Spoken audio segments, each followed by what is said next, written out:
سورہ یاسین شریف سبحان اللہ قرآن مجید فرقان حمید کا دل ہے۔ سورہ یاسین وہ مبارک اور پیاری صورت ہے کہ عام طور پر بھی قرآن مجید فرقان حمید کی تلاوت جب کی جاتی ہے، کہیں قرآن خوانی ہو، کچھ اور مقام پر ہو، تو آدمی چاہتا ہے کہ سورہ یاسین کو پڑھو، جس کے پڑھنے والے کو اللہ اتنا ثواب دے۔ سبحان اللہ، 10 ختم قرآن کا ثواب مل جائے، 10 کلام پاک کا ثواب مل جائے، جیسا سورہ اخلاص کے بارے میں 3 بار پڑھیں 1 قرآن کا ثواب، اور سورہ یاسین کو پڑھیں تو 10 قرآن کا ثواب ہے۔ نبی کریم علیہ السلام نے ارشاد فرمایا ہر چیز کے لیے قلب ہے، یعنی دل ہے، اور قرآن کا قلب سورہ یاسین شریف ہے۔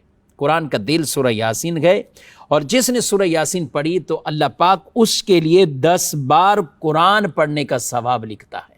اور ایک روایت میں یہ بھی فرمایا گیا جو اللہ کی رضا کے لیے سورہ یاسین پڑھے اس کے گزشتہ گناہ بخش دیے جائیں گے، اور اس لیے فرمایا کہ اپنے مرنے والوں کے پاس پڑھا کرو، یعنی جن کے پتہ ہے کہ اب نزا کی کیفیت ہے، یہ حالت طاری ہو چکی ہے، سورہ یاسین پڑھا کرو۔ اس سورہ مبارکہ کو مشکل حالات میں پڑھیے، پھر بھی اجر و ثواب۔ سبحان اللہ، نبی پاک علیہ السلام نے فرمایا جس نے دن کے شروع میں سورہ یاسین کو پڑھ لیا اس کی تمام ضرورتیں پوری ہو جائیں گی، اور یہ ایسی مبارک صورت رات میں پڑھیں تو بھی ثواب ہی ثواب، اور اس پر اتنی بڑی بشارت ہے۔ رسول اللہ صلی اللہ علیہ وسلم نے فرمایا جو شخص ہر رات سورہ یاسین پڑھنے پر ہمیشگی اختیار کرے، یہ معمول بنا لے اور استقامت اختیار کرے اور اس کو پڑھے، فرمایا پھر جب وہ مر جائے تو شہادت کی موت مرے گا، شہادت کی موت مرے گا۔ سبحان اللہ۔